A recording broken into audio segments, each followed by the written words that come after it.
Hello hi to everyone. जैसे कि आप सबको पता है कि यूपी एलटी ग्रेड का एग्ज़ाम 6 दिसंबर को फर्स्ट मीटिंग में था मैथ्स का पेपर।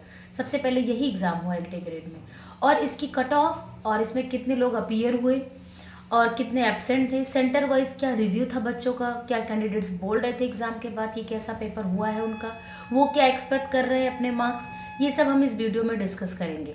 मेरे हाथ में अभी पेपर है एलटी ग्रेड के मैथ्स का पेपर।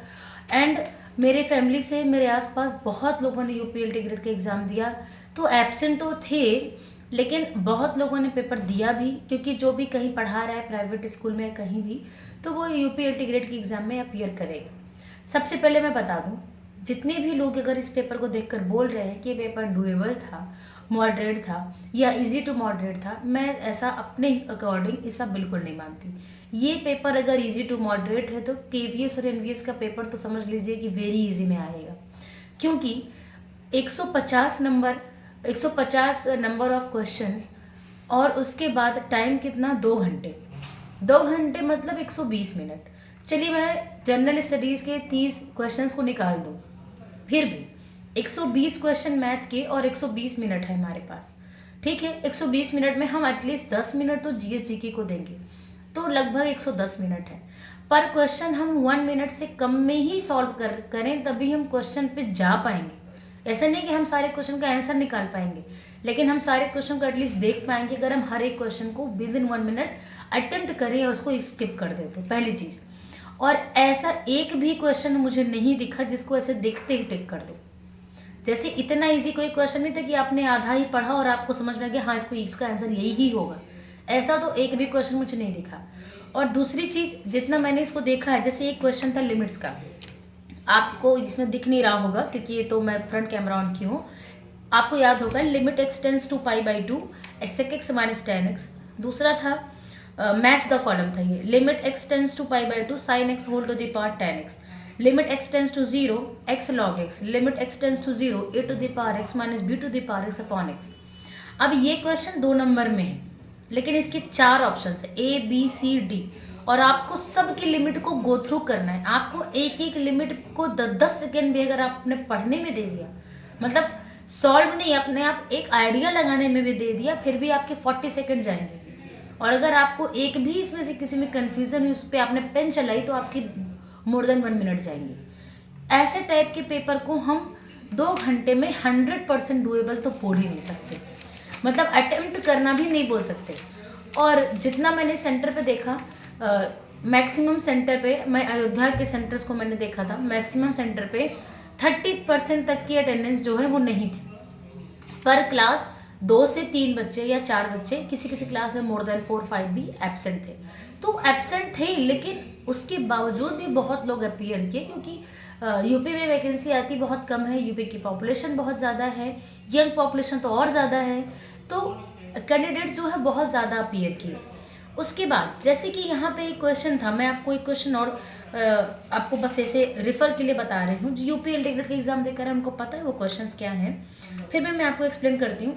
एक क्वेश्चन था, उसमें स्टेटमेंट्स के क्वेश्चन थे। स्टेटमेंट का एक क्वेश्चन था जिसमें से एक स्टेटमेंट हमें गिवन थे, एक क्यूबिक के फॉर्म में गिवन था और बोला था इसको क्वाड्रेटिक में चेंज करना है, और नीचे कोई वैल्यू गिवन थी कि हमें वैल्यू पुट करेंगे तो क्या होगा, ये x square cube upon 9 plus 5 upon x plus 6 equal to 6। Assertion and reason, ऐसे क्वेश्चंस को आपको प्रॉपर एनालाइज करके देखना पड़ता है। मैं ये नहीं कह रही कि कोई कर नहीं पाएगा ऐसे क्वेश्चन को, बस मैं ये कह रही हूँ कि इसको कुछ सेकंड्स में करने बहुत डिफिकल्ट होते हैं। अगर आपको असर्शन रीजन दोनों समझ में आ गया है तो थोड़ा टाइम आपको इसमें लगेगा कि इसमें दोनों सही है, क्या वो उसका रीजन हो सकता है, क्या रीजन नहीं हो सकता। ये जो क्वेश्चंस हैं, maths is calculated, again thinking process इसमें इतनी इन्वॉल्व कर रहे हैं कि आपको असर्शन रीजन में ए बी सी डी सब में ऑप्शन में जाके देखना है।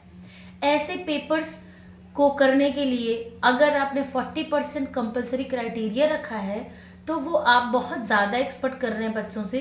और चूंकि मतलब हमने एक्सेप्ट कर लिया है कि UP LT grade, UP PSC जो पेपर कराती है वो डिफ़िकल्ट आता है, हमने ऐसा माइंड मेकअप कर लिया है, तो हमें सब ठीक लगता है। लेकिन अगर आप एक बार सेंट्रल का टीजीटी का पेपर देखेंगे, चाहे केवीएस का या नवोदय का, तो वो आपको रीजनेबल लगेगा। आपको लगेगा कि हाँ ये पेपर 10th क्लास के टीचर को पढ़ाने के लिए अप टू क्लास 10th ये क्वेश्चन पूछे जाने चाहिए या उनको ये नॉलेज होनी चाहिए। I am teaching class 10th, I know what knowledge requires to teach up to class 10th। ठीक है, अब यहाँ पे जितने भी लीनियर इक्वेशंस के क्वेश्चन थे, जितने क्वेश्चन में प्लेन के थे, प्लेन तो तब भी 11th-12th में, right circular cone, cylinder, sphere, ये 3D की ऐसे डायग्राम है जो बीएससी फर्स्ट ईयर के बाद में नहीं आएंगे। यूपी एलटी ग्रेड अपने सिलेबस में प्रॉपर मेंशन करता है इन सब चीज़ों को, तो हम इस पे ऑब्जेक्शन तो कर ही नहीं सकते कि ये पेपर में क्यों दिया गया, क्योंकि वो पहले से ही हमको वार्न करता है कि पेपर टफ आएगा। बस इतनी सी बात है कि इतने टफ पेपर में 40% क्राइटेरिया लाना इज कंपलसरी। मतलब आप 30, मतलब जैसे अगर आपने 300 क्वेश्चन 300 मार्क्स का पेपर है, अब इसमें कम से कम 120 नंबर आपका आना ही आना चाहिए। 120 नंबर आने के लिए आपके 60 क्वेश्चंस करेक्ट होने चाहिए विदाउट एनी नेगेटिव मार्किंग। अगर आपने 65-70 अटेम्प्ट किया है तो आपके पास ज़्यादा मिस्टेक्स की चांसेस नहीं है। आप 4 से 5 क्वेश्चन ही गलत करोगे तभी आप 120 प्लस रहोगे, अदरवाइज आप क्राइटेरिया से ही बाहर हो जाओगे। कई बार ऐसा हुआ है, यूपी एलटी ग्रेड के एग्जाम हुए हैं और उसमें नंबर ऑफ सीट्स कितने सिलेक्शंस हुए ही नहीं है, तो पेपर देखकर कभी कभी ऐसा लगता है कि जैसे कर लो तो जाने, ऐसा पेपर है।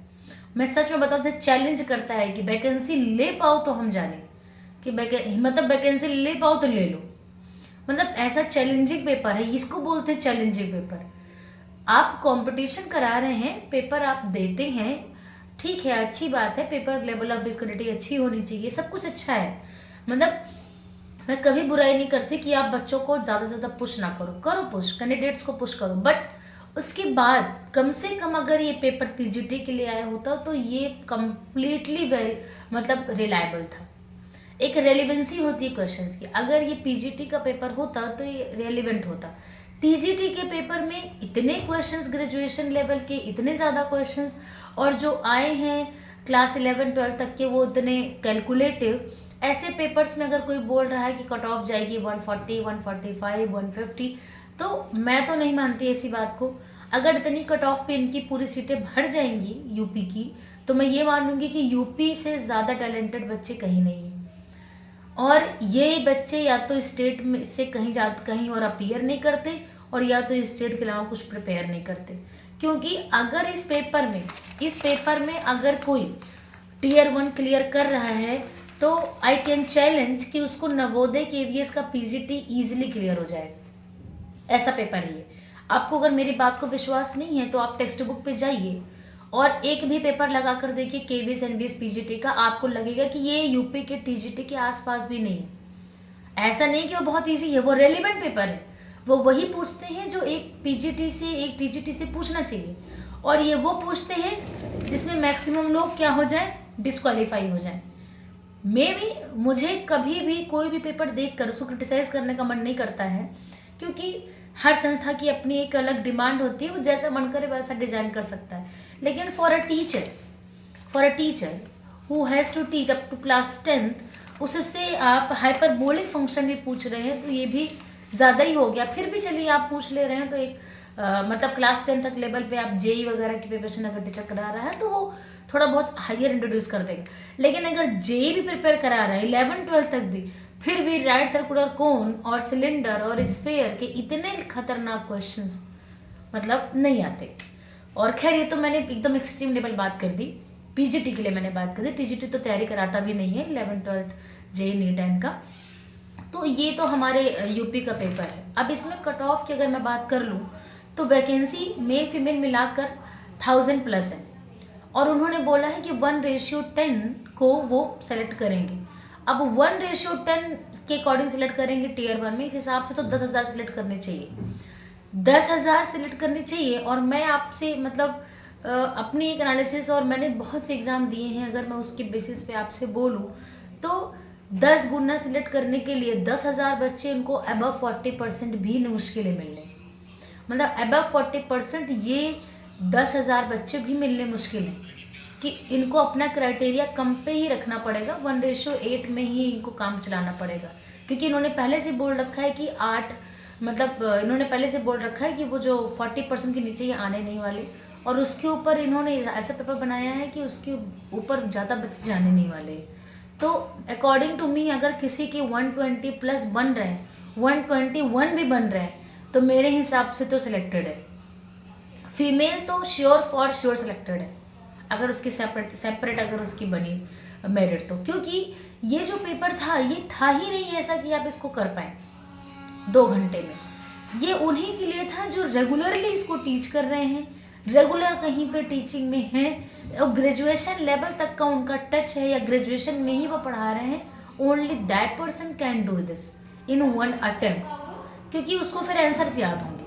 यही चांस, यही एक ही चांस है कि आंसर याद हो।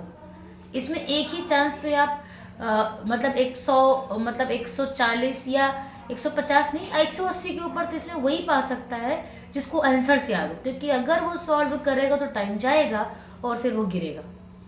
तो अकॉर्डिंग टू मी अगर मैंने ये पेपर किया और मैंने इस पेपर के अकॉर्डिंग खुद को ऑब्जर्व किया, तो मैं इस पेपर में 125 के ऊपर अपने आप को एक्सपेक्ट नहीं करती अगर मैं अभी इस पेपर को अटेम्प्ट करूँ तो।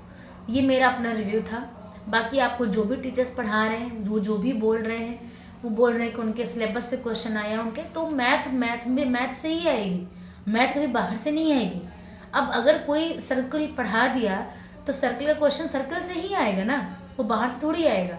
बट अगर एक सेट ऑफ क्वेश्चंस आप बाद में देखते हैं, जब पेपर ऐसे मैं देख रही हूँ तो मुझे डर नहीं लग रहा है, इसी पेपर को एग्जाम में बैठकर जो देख रहा होगा उसको बहुत डर लगेगा। क्योंकि आप जब एग्जाम में एक भी ऑप्शन देख रहे हो और एक भी ऑप्शन आप टिक नहीं कर पा रहे हो तुरंत, तो आपके हाथ ऐसे पेन चलाने का मन करता है आपको, फिर आपको लगता है कि अरे इतना अगर मैंने इतना लिख दिया तो फिर बाकी क्वेश्चन से मैं क्या लिखूंगा। तो मतलब ये आपको एंजाइटी क्रिएट करता है। एग्ज़ाम में आपको कम से कम 10 to 20% क्वेश्चन ऐसे होने चाहिए जो आप हल्का सा कंसेप्ट लगाएं और वो हो जाए, तब आपको थोड़ा बूस्ट मिलता है। तो मेरा तो ये रिव्यू था इस एग्ज़ाम के लिए। According to me 10th class में पढ़ाने के लिए जितना कुछ चाहिए यूजर से बहुत ज़्यादा है। अगर आप इतना पढ़कर यूपी इंटीग्रेट में सिलेक्शन लेते हो तो आप अपने आप को पीजीटी से कम मत समझना, क्योंकि ये पेपर बहुत अच्छा है, मतलब बहुत डिफ़िकल्ट है और इसमें क्वालिफाई करना मतलब कि आप में बात है, आप में बहुत बड़ी बात है। Thanks you so much.